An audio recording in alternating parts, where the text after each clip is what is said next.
मैदान से। भारतीय मीडिया ने दावा किया है कि भारतीय क्रिकेट बोर्ड ने आईसीसी चैंपियंस ट्रॉफी के मामले पर पाकिस्तान क्रिकेट बोर्ड का मामला तस्लीम कर लिया और मालूमात तय पा गए। भारतीय मीडिया का दावा है कि पाकिस्तान की मेजबानी में चैंपियंस ट्रॉफी हाइब्रिड मॉडल पर ही होगी। चैंपियंस ट्रॉफी में भारत अपने मैचेस दुबई में खेलेगी। भारतीय मीडिया का कहना है कि 3 साल तक पाकिस्तान भारत एक दूसरे के मुल्क में नहीं खेलेंगे। भारतीय मीडिया रिपोर्ट के मुताबिक 2027 तक पाकिस्तान भी भारत में आईसीसी इवेंट्स के मैच नहीं खेलेगा। भारतीय मीडिया का मजीद कहना है कि T20 वर्ल्ड कप 2026 के भारत और श्रीलंका मुश्तरका मेजबान हैं। इस T20 और वर्ल्ड कप में पाकिस्तान अपने मैचेस न्यूट्रल वेन्यू पर खेलेगा।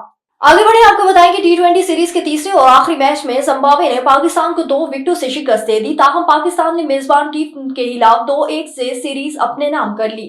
जिम्बाब्वे ने पाकिस्तान का 133 रन का हदफ आखिरी ओवर में 8 विकेटों के नुकसान पर हासिल किया। ब्रायन बेनेट 43, मरुवानी 15, सिकंदर रजा 19 और मेयर्स ने 13 रन बनाए।